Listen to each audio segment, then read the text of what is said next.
leather gloves, we're slapping in hams, popcorn and peanuts, we're working the stands, pink cotton candy, love on a stick, who's chasing the deer, that circle the lips, play ball, play ball. Roll up the bases and smack it right over the wall. Play ball. Play ball.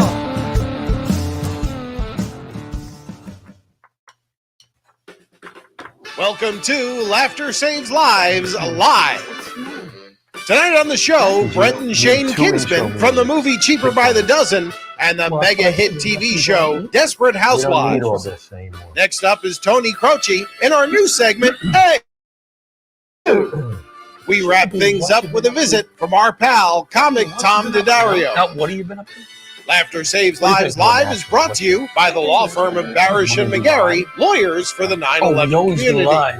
And now your hosts, Rich Walker and John Larocchia. Oh, here we are, a little late. Laughter Saves Lives live. Laughter Saves Lives live. Strong Island Television, Paradise Studios in beautiful Massapequa, New York. We're going to talk extra fast to make up for the time. We're only going to interview one of the twins. We're going to cut stuff tonight. Yeah. We're going to cut stuff because we're late. So we'll have one twin on. Better pick one. Yeah, we'll pick one. We'll pick one. Let them wrestle it out. Wait, we'll go with the better looking one. The better. I can tell a difference between them, by the way. You tell me if you can. Oh, really? Yeah, we'll talk a little bit. I think I can. Maybe I'm wrong. Maybe I'm wrong. So we're here. A lot of things went on this week. I'd love to talk about them, but we're late, so we can't talk about them. So we got to talk about half the stories. Let's do half of every story. Do half. Okay, so how about the Green Lawn show? We had a show at this fire department.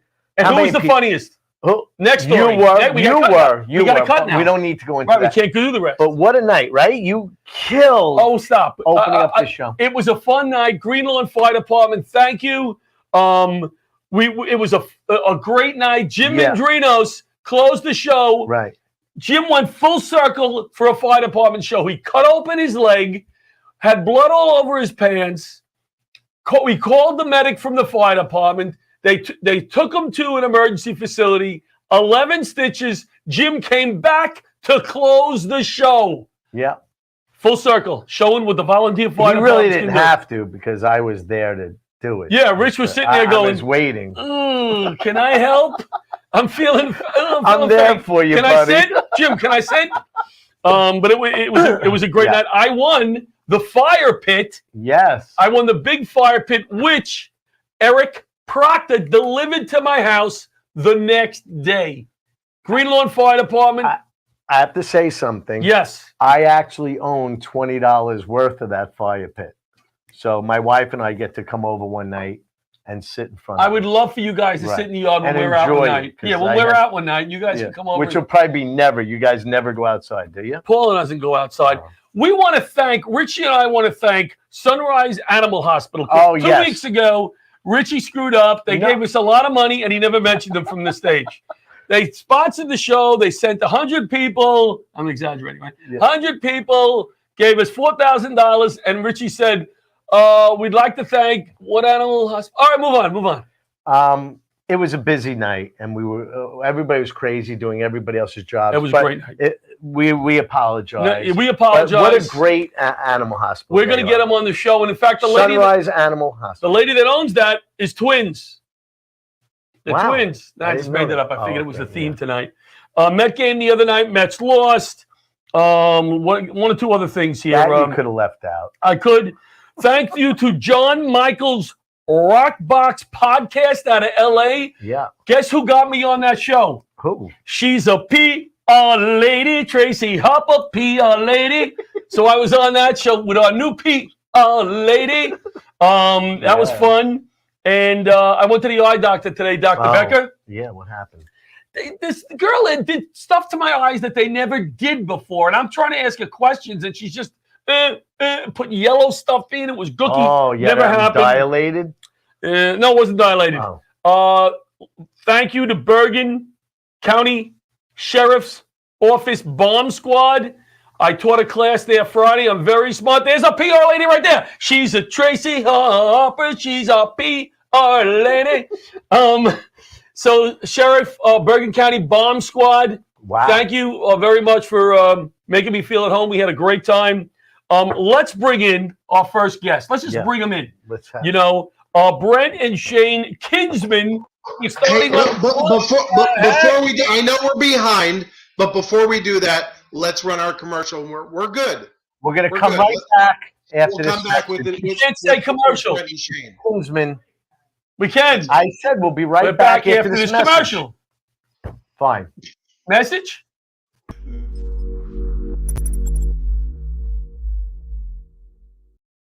9/11 didn't end on 9/11.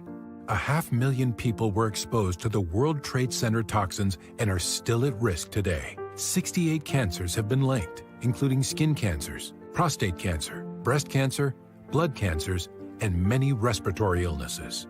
Fortunately, all victims qualify for free health care, and more than $10 billion is available from the 9/11 Victim Compensation Fund. I was a paralegal just 2 blocks from Ground Zero.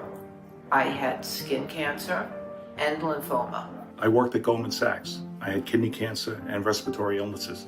I was a downtown teacher. I had breast cancer. I qualify. I qualify. I qualify. If you were downtown anytime on or after 9/11, call Barish and McGarry, the lawyers for the 9/11 community. Call today.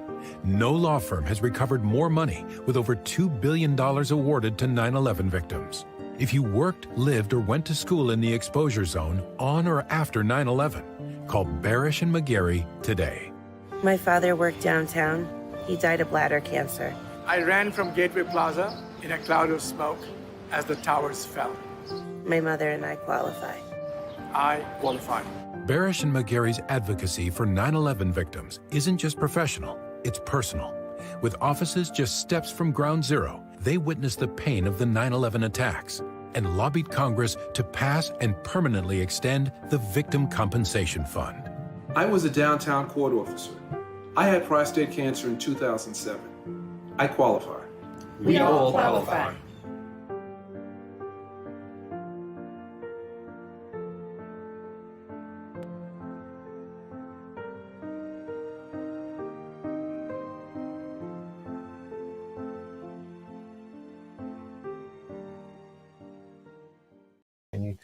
Hey, we're back. We want to thank our main sponsors, Barish and McGarry, lawyers for the 9/11 community, for sponsoring the show and being a big supporter for the last few years and moving forward, hopefully continuing, because we love working with them. They will be at the big show tomorrow night, Michael Barish, at the FDNY Fire Museum, downtown Manhattan. How much fun it's going to be great. The pipe and the drums are going to be there, and Steve Oliver, Fineman. Headline is Chris Roach, Teddy Smith. It's going to be a freaking that's a show. Mary Kennedy. I'm going to even do some time in sold out show. Sold out. I'm sorry. Sold out show. I'm sorry I turned it down. Let's bring sorry it I turned it down. I would have loved to. Brent and Shane, let's bring them in. These poor guys. There they are. Hey, there we go. How you guys doing? They are. If anybody at home hasn't met them before or know who they are. Well, maybe some people have met them. These guys get around the country. They're all over the time. They split up. Yes. They split. Now, they were Kyle and Nigel Baker in Cheaper by the Dozen. Big and Cheaper by the Dozen too. Big movie with Steve Martin as kids. Now, how old were you when you were in that? 5. We were the first one. We were 4 turning 5, and the 4 turning 5. 8. And you know what? I knew that because I watched the interview that Richie was supposed to watch.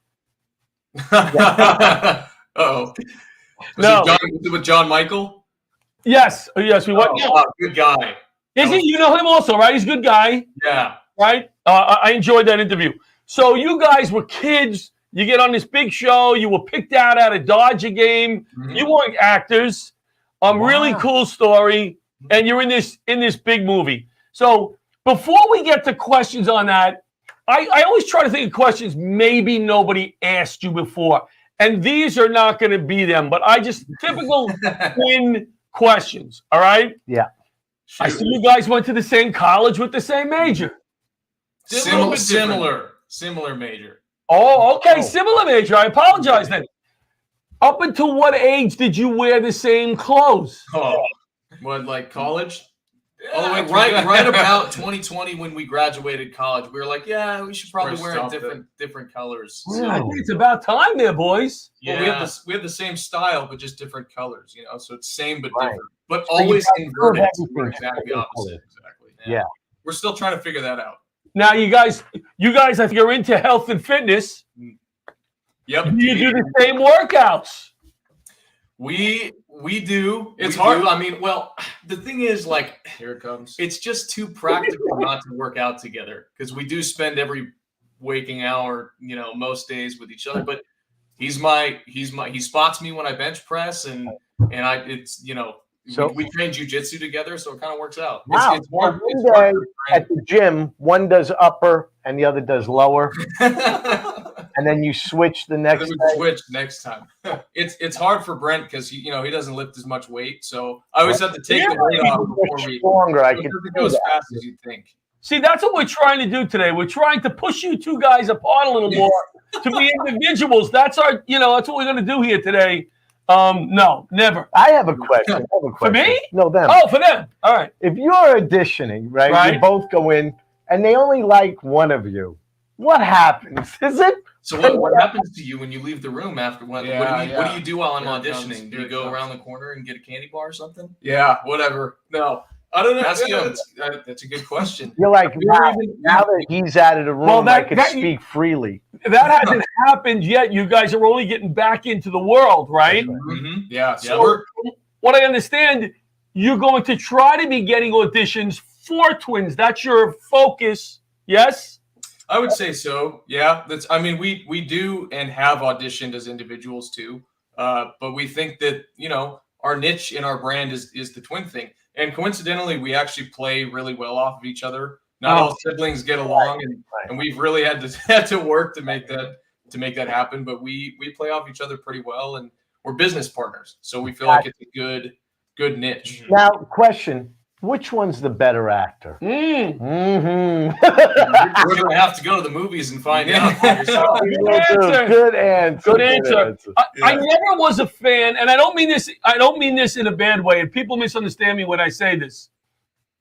Like, I never was a fan of Sopranos, yet I recently now watched the whole. I'm almost done. I'll probably finish tonight, and I'm enjoying it. I never was a fan of Desperate Housewives. Not that I didn't like the show. I never seen it. I just wasn't a fan. No. All right. No, we just started watching it like a year ago. Mm-hmm. Really?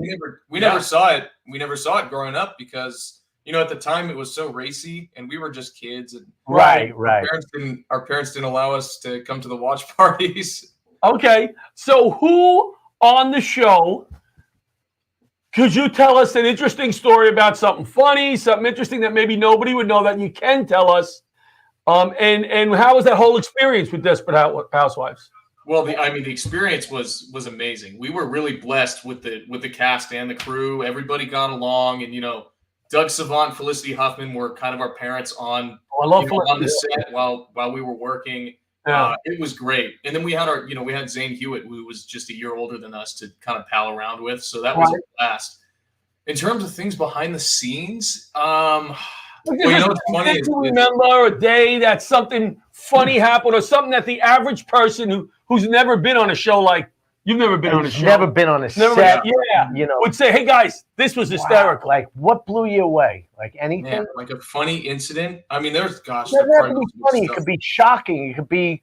Well, the thing that comes to mind for me is that most people like when you go down to Universal Studios and you take the tram tour and they'll take you through Colonial Street and you get to see all the houses and the set and it looks like this big elaborate neighborhood. But what most people don't realize is those houses, most of them are just like a shell. Like it looks like a house on the outside, but on the inside it's just like wood, and it's actually really scrappy. It's really dangerous, for kids. Oh wow, really? Construction and just like mocked up kind of stuff that dusty. It smells like dust. It smells like a wood shop. Really, like all. How interesting is that? Okay, now I have a typical John LaRocchia question. Yeah. What about the food on the set? Oh, craft is always good. Craft services, is that craft? Well, we got the treatment. We were so fortunate. Most mornings when we went into set, we'd get into our trailers and we'd have a breakfast burrito sitting for us, nice. right on the shelf in the trailer. Which were Crafty burritos. Good stuff. Good food. Now, what's going to happen now? Let's say you land another part in the movie. Are they going to expect you to share a trailer, or you get your own? Oh, we got to get our own. We got to get our own. In the contract, I would go for both. You got to get. Man, but we got to get. Maybe we get one trailer that has two different. Right. No, one thing too. And you could have maybe some weights in there. He'd have the light ones, maybe the 20 pounds, and you had. Okay, so that he got that one off first. That's the only reason why he got the joke off first. All right. Let's see. Let's have some. So your major, agriculture. Yeah. You go back into acting. So is that something that initially you wanted to get into, and now you're kind of putting that on hold to see what happens with the acting? No, I mean, when we were choosing majors, so we went to Cal Poly in San Luis Obispo, and unlike most schools, they make you choose your major going into freshman year, and so we had, instead of going in undeclared, so we were like, we're into food and nutrition and that type of health and fitness, and so we're like, let's see what agriculture is all about. Plus, we had some family friends who are in the industry, and so. Yeah, it was a shock because we've lived in like the Pasadena, LA area our whole lives. And the first day I walk into class ever, I walk in and there's people in cowboy hats and the plaid shirts. And in my first quarter at Cal Poly, I took a tractor driving and mechanics class, which was that's super foreign. Yeah, very fun. But I was like, what the hell am I doing here? Type of thing. Anybody recognize you at the school? It's funny. We stayed incognito we're always shocked by how many people recognize us still. I guess it might be the twin thing, but we feel like we look different now. Maybe not. But so we were incognito. We were undercover for the first 2 weeks of school. And then somebody figured out who we were and put it out on a Facebook page, a community Facebook page. And it just lit up like wildfire. Must love that though. So, we sold it. We're the twins from Cheaper by the. Yeah, it was me. I put it on the Facebook page. Yeah, of course. Now tell me, I said before that I could tell a difference between you two guys. Which one is Shane though? Shane. All right, your face seems a little more oval than your brother's. His seems a little. Am I right or wrong with that? Yeah, that's true. That's it. Yeah, that's typical of twins, though. Usually, is it? Yeah, usually my dad's dad, my grandpa's a twin, and the older twin usually has a more rounder face, and the younger twin has a more oval face. Okay, that's the case with them too. Mm-hmm. They're built like us. Like my grandpa, the older twin has a rounder face. Oh yeah, right. I have nieces that are twins, and one is more quiet, and the other one is the spokesman for the two. Mm-hmm. Do you guys have that? That depends on the day. I mean, I think a lot of that has to do with we do a lot of we've been in front of the camera a lot of our lives, and so we do a lot of interviews, and we've learned to kind of work in tandem, and and so I think we both kind of have developed that skill, but we kind of switch off, and again, it depends on the day, the mood. So I think Brent grew up more outgoing than I was, and I kind of had to develop that skill over time. But it's a skill that can be learned. I have to get out of my shell. But it comes more natural to Brent, I'd say. On the other interview that you did, I was watching Suki and Scott's, I think it was, and you spoke, and they asked you about Steve Martin and have you contacted him? Now that you get back in the business, and you were kind of a little leery about doing that, or you kind of did that. I'm not shy with my screenplay. So I have contacted Steve Martin today using your name. There you go. I have no name. But I would think that obviously he's going to remember you. You're not going to reach out to him. Do you have his phone number in your phone? Not directly in my phone. We have old call sheets. We have old call sheets from Cheaper that have probably not. It's probably an old number for probably is. Steve, I have one question. I don't want to get off the subject until you lock in. I just wanted to know who the most popular phone number you have in your phones right now? I'm not asking for the number, but who's the name? I mean, in my phone is probably Sean Levy, who was the director for Cheaper by the Dozen. He's done Stranger Things. That's pretty big. Yeah, but that's probably an old number too. I don't know how often these guys change their numbers. We sent him a text a couple years ago, and he responded quickly. Wow. Funny, but he was so great. When you were very young, did Steve Martin make you laugh on set, or he was business?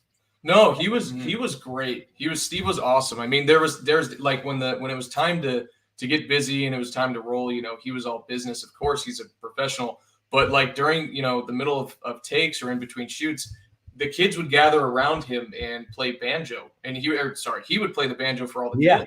And he was just, from what we remember, he was just such a good presence, on and off camera. But he did have that switch though, where he would turn professional just, when they say roll. Yeah. I'm sure I was going to say at 5 years old, listening to the interview and knowing my grandson, there was no off switch with you guys. Hopefully they could get the scene and then Yeah, that's how it was. Yeah. They kept the sugar away from you, I'm sure. Oh, we didn't even need it.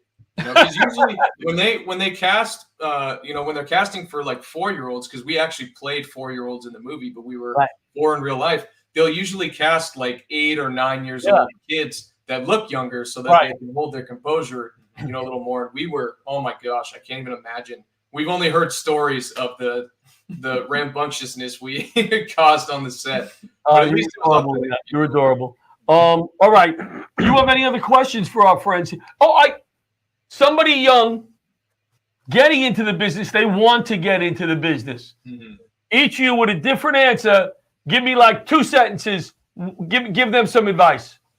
I would say, network. It's the cliche, but it's true. It's not what you know, it's who you know. And it's a hard thing to break into a network, but you keep at it, and boy, I'll tell you, social media is the key. Hold on one second. So network.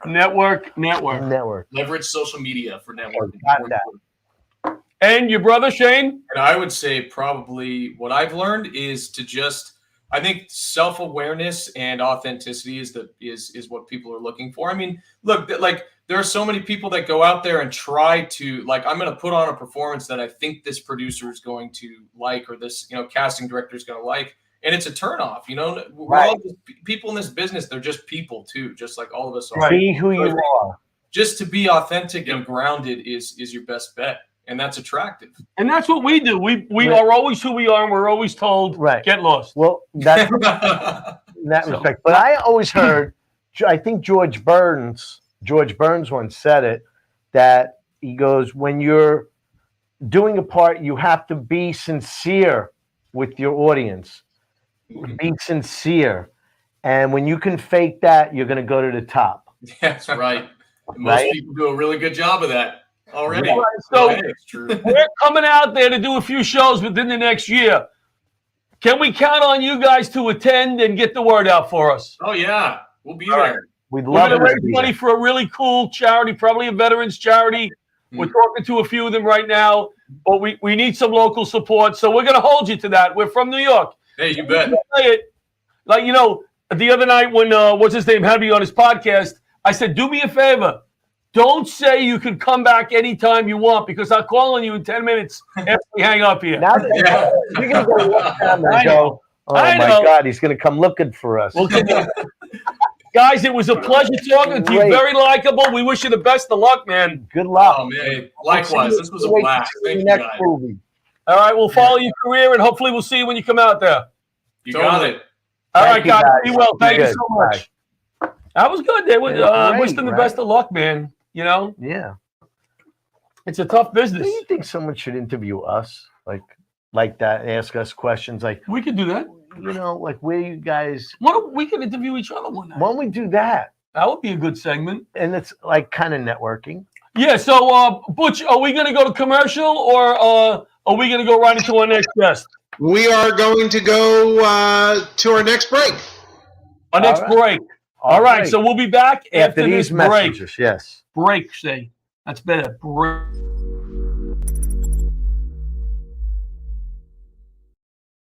Hi, I'm Gretchen Rossi. And I'm Arthur Lee, the creator of Lifevac. We're here today to announce that to date, Lifevac has saved hundreds of lives of people who almost died due to choking. People may not realize that on average, 14 people a day die from choking-related incidents. Every 5 days, one of those lives is a child. That's why I created Lifevac. And as a new mom, and from housewife to housewife, I felt compelled to share with you the discovery of this life-saving device. Lifevac is a simple-to-use airway clearance device. Just place, push, and pull to save a life. And it costs less than it would take to fill up your car with a tank of gas. Imagine being able to save a life for less than $70. To learn more, please visit lifevac.net. That's LIFEVAC.net. Please don't allow one of your loved ones to become the victim of a choking accident. Arrested? Yeah. Hey, we're back, Rich. We're back. That was a great interview. We're going to introduce a new segment now. The name of the segment is, I thought, but the name of the segment is, Hey, what have you been up to? Now, I think it should be what you've been up to. We may have to change that. But let's bring on Tony Croce. So the whole idea of this segment, there's Tony! Hey, John. The whole idea of this segment is, a lot of us are involved in Facebook, especially in the comedy world. Yeah. But there are people on Facebook that I've known for years that I've only spoke to recently through Facebook, a little post, happy birthday, that's interesting, right? So I thought it would be pretty cool to bring somebody on and say, hey, what have you been up to the last 30 years? Give us the lowdown, right? So, Tony, or as they used to call you right in elementary school, Tippy, right? That's correct. Thanks for putting that out there, John. That's 30 years. Tell me. What have I been doing the last 30 years? Well, I'm the CFO of a nonprofit organization. We deal with drug and alcohol rehabilitation. We service children from 13 to adults to death. Wow. We have 2 residential facilities in for adolescents, one in Ridgewood, Queens, one out in Brentwood. We just built a new residence for women out in Brentwood. We have a men's residence in Brentwood as well. Do a lot of veterans work. And we're building one for young adults, 18 to 25-year-olds. My daughter may know about your places. My daughter is, I always forget the name of the company, but she's into drug and psych. She's a nurse.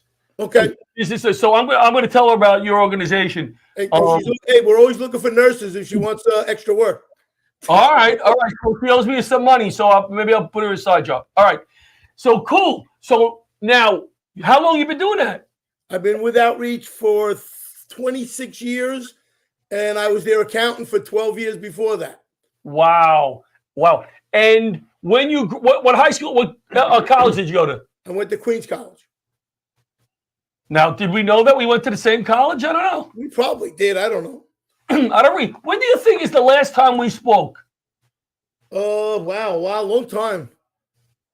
Right? I think it was. It might have been at something with Anthony Alfano, but a while ago.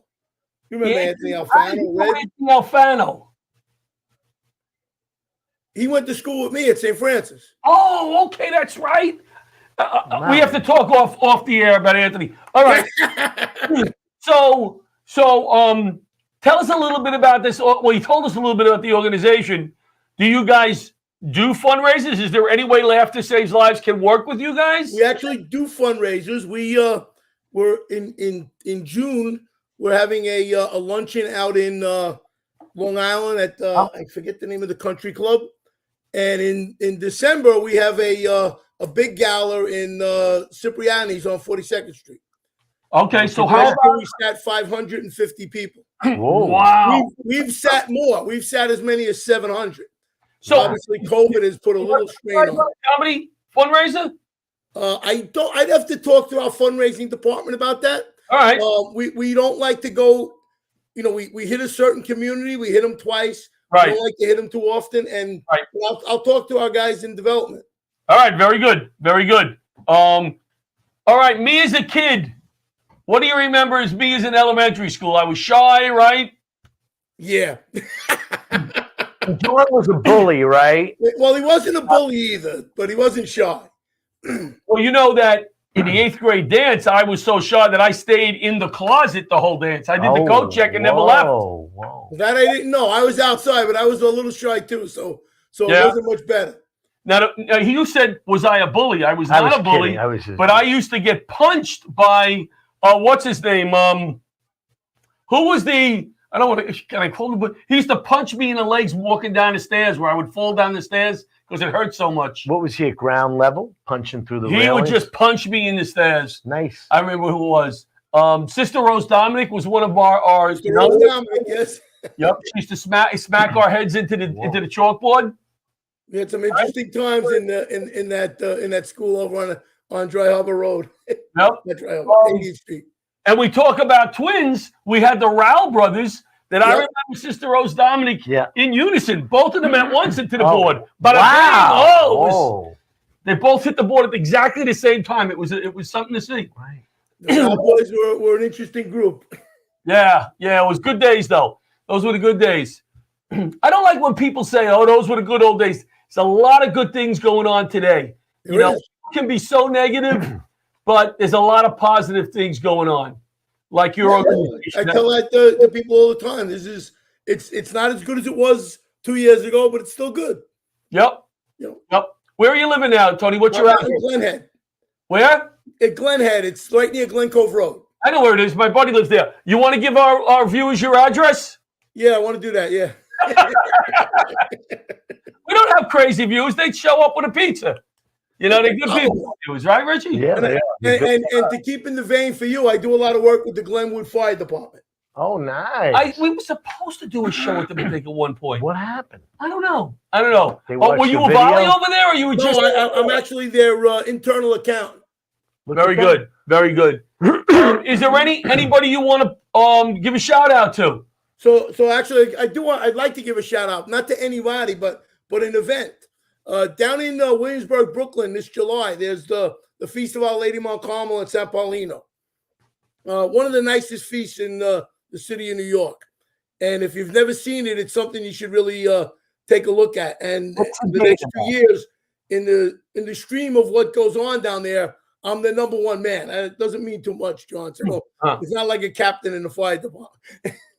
But yeah, it's a really great event. And if you go to olmcfeast.com, you can get a really good look at what goes on down there. All right, cool. Who do you still know from elementary school that you? I am very close friends with Dominic Salsi. Tell him I said hello. Yeah, I will.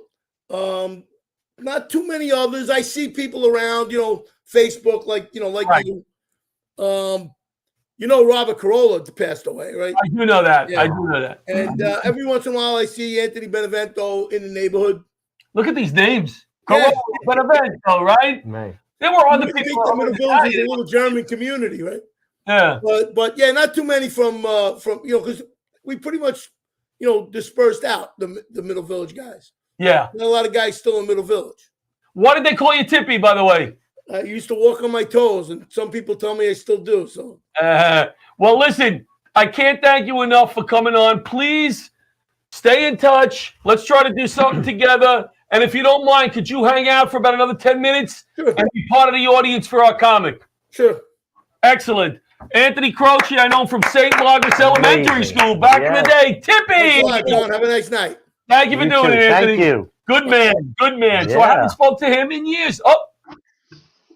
What happened? Where's Tippy? He left. He looks like he left. I didn't knock him out. He left. No, I didn't. I'm here.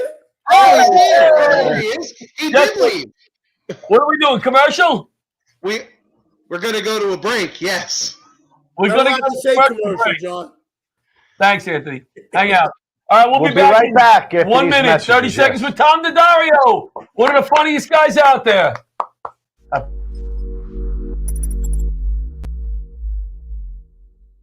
Jack, put your phone away. We're having dinner.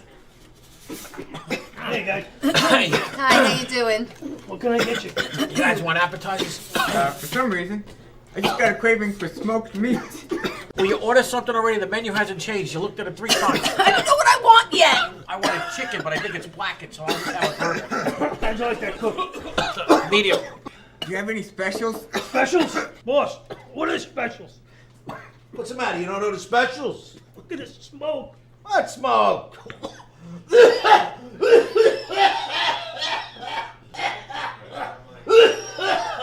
We gotta get these dumps cleaned. Nah, they're fine.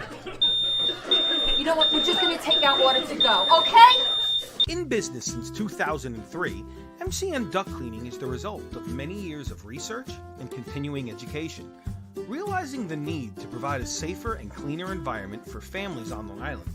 MCN services both residential and commercial properties by cleaning dryer vents, fireplaces, HVAC systems, and so much more. This not only improves air quality, but it could also reduce your energy bills by making things run more efficiently. So, if you want to make your house or business safer and cut down on your bills in the process, give our friend Matt over at MCN a call now.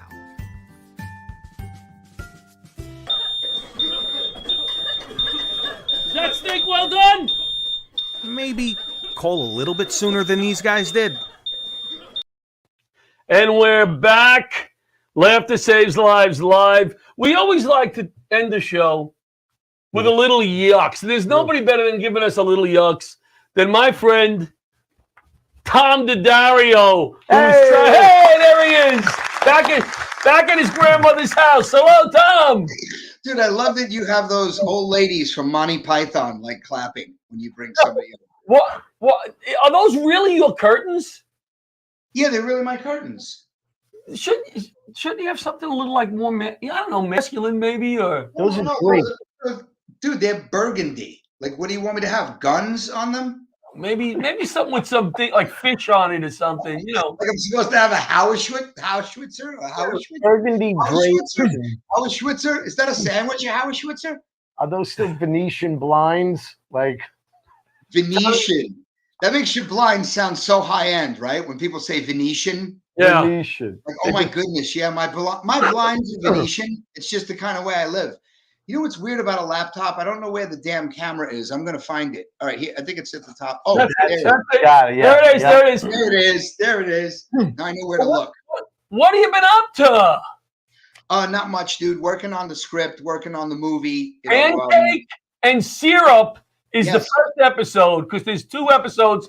Pancakes and syrup. I introduced him on stage and I said, pancake. He wouldn't let me. Like Pat Marone. He had to say something when he went up. LaRocchia doesn't know the movie. It's pancakes. You embarrass me. When I did the show, he brought it up last time. I said, bring him to the stage. You might see him. He's going to be in his new movie, Pancake and what, Tom? That's what I said. You said. I said, he turned and looked at me. He turned and looked at me and he was like, I'm sorry, Tom.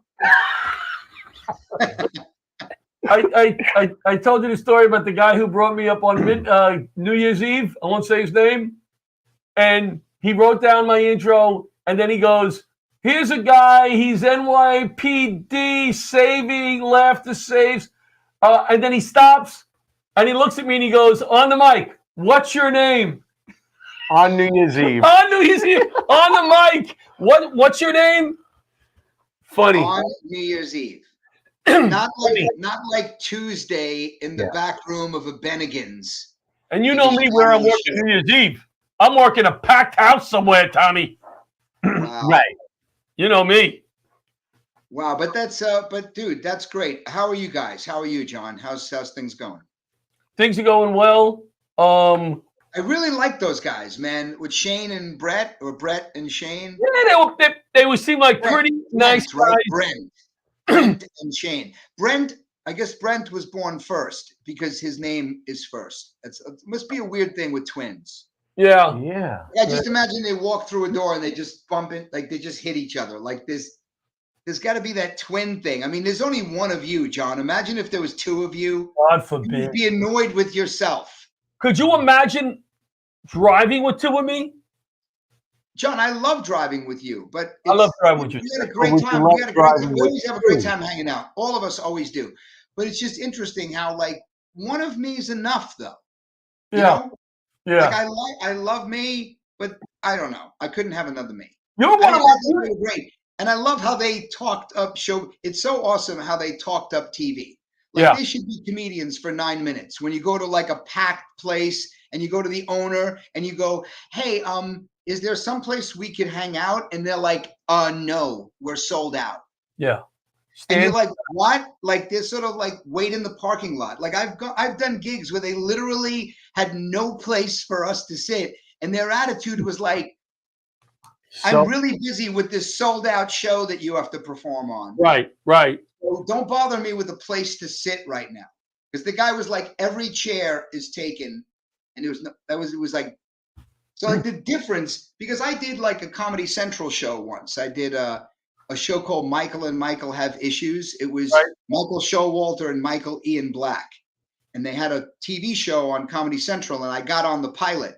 And it was so different than stand-up comedy because I was used to stand-up comedy.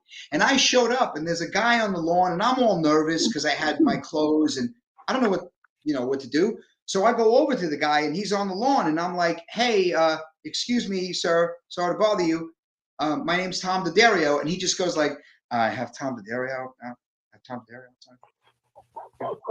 He goes like this, and then he's standing there, and two people come out. One person grabs my clothes. The other person's like, come with me. I'll show you where you have to go. If you want something to eat, here's the table where they have all the refreshments and food. And I'm like, oh my God, what universe am I in right now? Like, these people are treating me really well. It was so weird. Like some guy stepped on my foot while I was getting makeup done. Yeah. And when he stepped on my foot, he flipped out, dude. He was so like nervous that I was going to be like, how dare you? What's your name? What agency do you work with or something? That he was like, I'm so sorry. I'm so sorry. I'm so sorry. I'm sorry. I'm so sorry. I was just going by. There wasn't enough room. And like on a comedy gig, man, you'll have somebody like a waiter will like step on your neck and they're like, the owner's like, well, he works for me. Get your neck out of the way of his foot next time. That's how we used to work, and that gets us in the mood. Because we don't sit. But you're always writing. You're always writing. I know that about you. Yeah. What can I put you on the spot and say, what is your latest gig bit that you love that you started doing? Oh, wow. That's an interesting question. I mean, I hate to put you on the spot, but I know you're. No, that's okay. So from the bit believe it or not, is there something believe it or not, the newest bit that I'm doing right now, and I know both of you guys can relate to this. Yeah. Sometimes you have something that you do in your act that you might have done a couple of times. Yes. And you kind of left it behind. Yeah. Like it really wasn't paying off, and it wasn't really something that you considered part of the structure of what you might ever do. You found the place for it. Right. And then you come up with something, and then it makes you pull that out and bring it back over again. And then you're adding like a longer section to your act than you may have with just the joke that you came up with. Right. So what happened was I went to Mohegan Sun in Pennsylvania, and we checked into the hotel, and Donna went to go into the bathroom, and she put the TV on whatever channel, and she threw the remote at the corner of the bed, and she went into the bathroom. So then on the TV comes a commercial about elephants and how the elephants are going extinct, and we have to save the elephants. And there's an elephant, they show his eye, there's a little like elephant tear, and the elephant falls down. And I can't reach the remote, and I don't really want to get up to get the remote control. But of all the problems in the world, I was thinking to myself of everything I'm going through with the cost of everything and trying to work. Now I got to worry about elephants. Right. Like, so now all of my guilt is about this damn elephant. And then I was thinking of when I pulled everything back in, I was like, if I change the channel, everything's fine. Like when I see bad stuff, bad shit in the middle of the night, I see like those dog commercials or like kids. If I change the channel, somebody gave them a sandwich. Like that's how I have to look at it. Right. Because if I don't, I get too much anxiety over it. So and then I thought to myself, like, there's a guy filming someone in another country, right? And he's filming the person. He's saying they need food. Now here I am in Astoria, Queens. You're there with a camera. You have to have like a trailer where they gave you a bunch of food. Give the kid a sandwich. Sure. Like, why is it my responsibility when you're there already? They didn't drop you off with nothing. There's something there. There's something there. And this is what you. There's something there. I love how John says there's something there because my bit makes him uncomfortable. Rich, did you notice that, Rich? Well, I just said this is what you decided to bring back. So no, but it's great. Isn't that? But Rich, I do love the elephant thing. And I especially love the elephant with the tear in his eye. That was funny. That's fun. That's hysterical. But the guy with the camera, that's no good because it's laughter saves lives, and like you can't do that kind of stuff. No, there's something there. Yeah. There's something there. Yeah, you got it. What recently happened to me, and you can help me with this bit, is I landed in a storm at LaGuardia Airport. The short runway, the plane is going like this, right? Screeching on the brakes. Elephants walking out. An elephant walks across. So they're not, no. So I'm walking out, and the lady, the flight attendant, who I thought was the flight attendant, says, "Oh, nice flight, thank you." And I go outside to get my ride, and here comes that same woman who I think is the flight attendant, but is the pilot. All right? Male chauvinist pig here, thinking that woman could not be the pilot in my head. So when I look at her, I said to her this. This is what I said to the pilot who just landed the plane like this in the storm. I go, "So you run out of pretzels?" Could you imagine what an idiot I look like? It's good. There's something there. There's something there. There's something there. That's what he decided to bring back. That's it. There's something there. Where are you working again? Yeah. Where are you working? You know what I think is the funniest thing about that story, John? Is that you have to display the misogyny of that story. Yes. That's the funny part.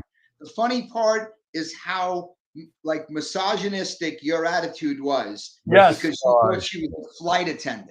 Yep. That's the thing. You gotta dig into that because I will. We have 30 seconds. Tell us where you're gonna be performing next. I have some stuff on Long Island. I don't have it up. Like I have dates in June, but if you go on my my Facebook, it's Tommy Comic at facebook.com, and I'm Tom DeDario Live, and pancakesandsyrup.net. If you watch the promo video, tribute to that. We're working really hard on the movie, and we're casting now and getting locations, and we're going to shoot it probably June, July, and August. So good luck with that. You'll get some gigs. I know you don't have any. You're one of my favorite comics, very talented. All I know is you're not very busy, but you turned me down today when I asked you to do a gig for me. But you don't have. You know what it's like in the show business. You get offered a date 9 months later, and it's the only date you're busy, and you're open all around it. One day of the year, right? We gotta go. Rich, John, thank you very much for having me on. Thank you. We love you, Tom DeDario. Check him out. He's one of the funniest guys out there. I mean, not from that interview, but in general. Good night, Tommy. We'll be back next week. We're going to the diner, right, Richie? We are, yeah. All right. Good night. Good night, everyone. We should do one of those throwing in the pencils things one time. Yeah. If we did that to be cool.